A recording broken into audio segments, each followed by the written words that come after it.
Hey, how's it going, guys? Welcome back to my YouTube channel. My name is Georgie Man and I'm your friendly neighborhood anime and manga fan. I love all things anime and all things manga, and I'm here today to talk about Spice and Wolf episode 19.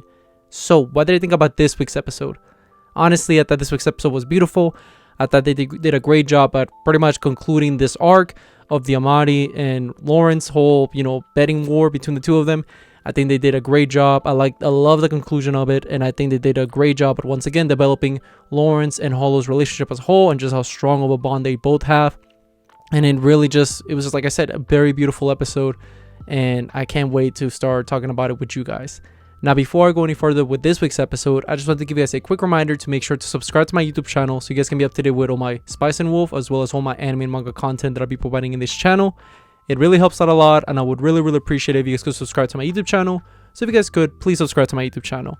Now, with all that out of the way, let's get into this week's episode. Now, one last thing to note before we get into the episode, I just want to bring some clarity for anybody wondering, why there wasn't an episode last week.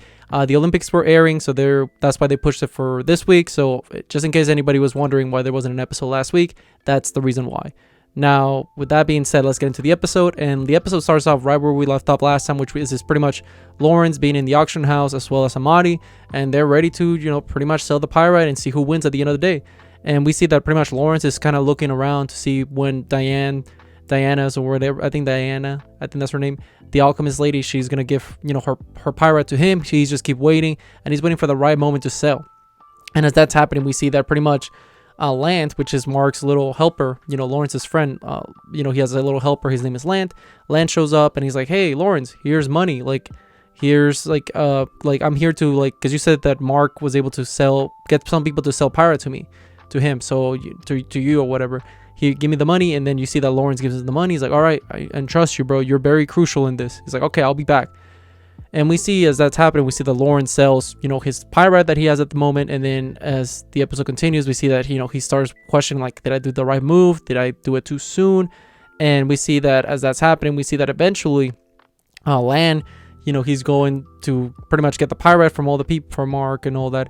And he eventually brings the pyrite to, Lawrence. And he's like, here you go. And as we see Lan talking to Lawrence, he's trying to figure out okay, I got you the pyrite. And then Lawrence is trying to figure out, okay, when should I sell this?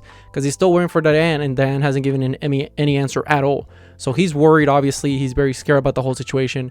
And, he's like, are they going to bail out on me? And as that's happening, eventually we see, one of Diane's messengers show up, and she's like, hey, I'm here to talk about my lady. And Lawrence is like, okay, cool, where's the pyrite? It's like, oh, here's the thing. There won't be no pyrite. She wants to apologize about it, but she wasn't able to get the people to sell the pyrite. So sorry, sucks to be you.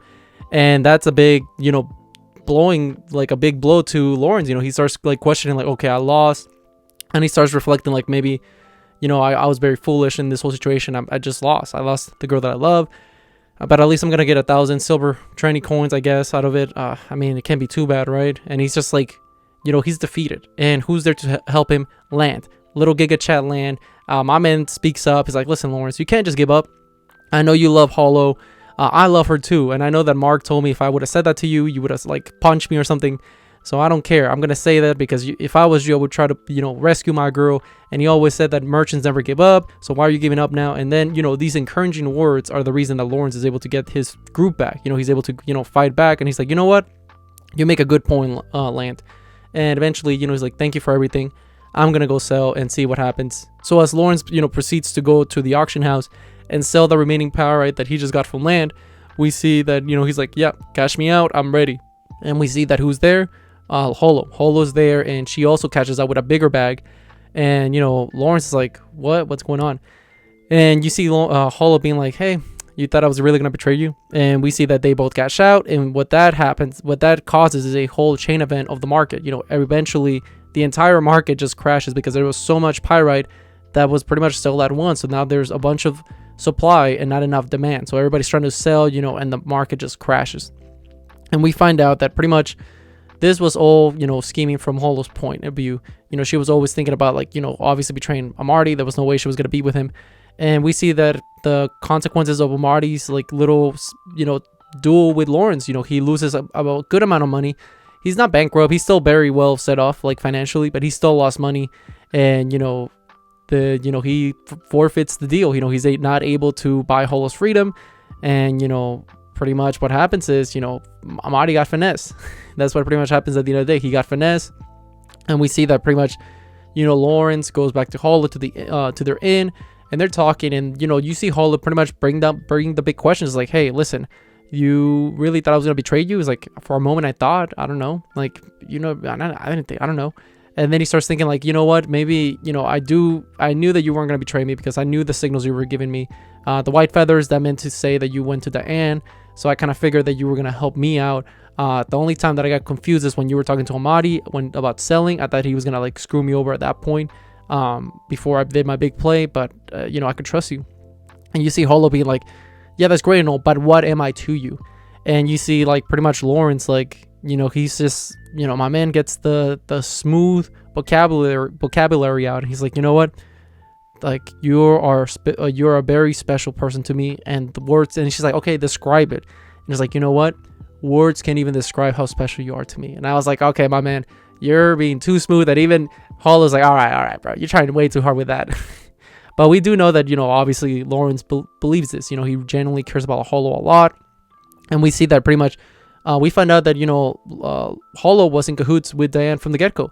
You find out that she was there, and she was the one, pretty much that got the first negotiator with Diane. And we see that pretty much she just explains the whole situation, how everything came through and everything, like her whole scheme and plan was pretty much developed from the get-go. And we see that she's just telling Lawrence like, hey, listen, I care about you, and I honestly wouldn't want to like travel with anybody but you.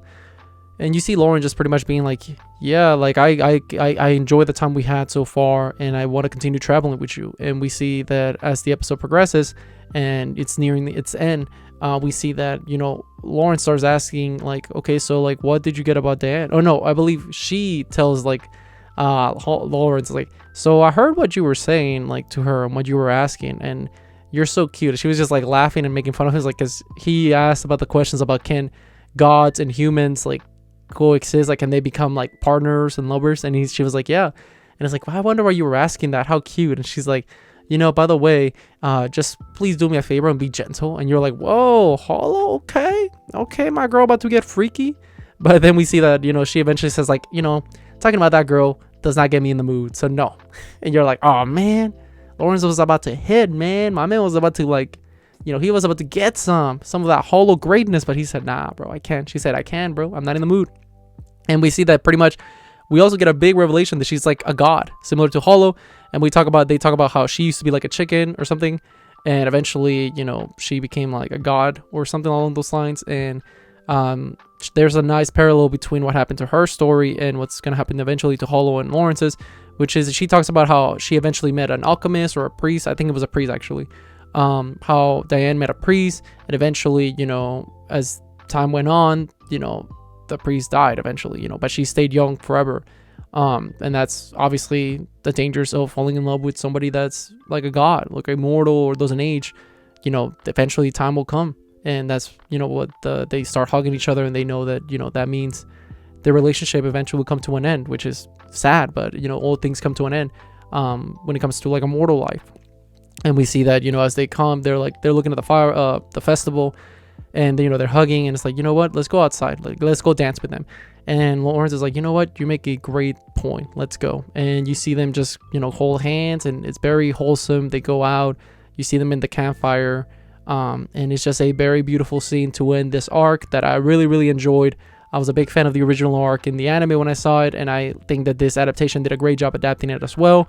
And I just love, this entire story up to now, this whole adaptation of the remake, and I can't wait to see, because if I'm correct, I believe the next arc we're about to enter, it's actually an arc that was never covered in the anime, in the original anime. So I'm very excited to see new content that I myself don't know anything about. But yeah, with all that being said, what did you guys think about this week's episode? Did you guys love it? Did you guys hate it? Did you thought it was alright? Whatever you guys thought, let me know in the comment section down below. Also, thank you so much for sticking all the way to the end of the video. I really appreciate it. And don't forget to like, comment, and subscribe to my YouTube channel for more Spice and Wolf, as well as more anime and manga content in the near future. But yeah, with all that being said, I hope you guys have a great rest of your day. Bye bye.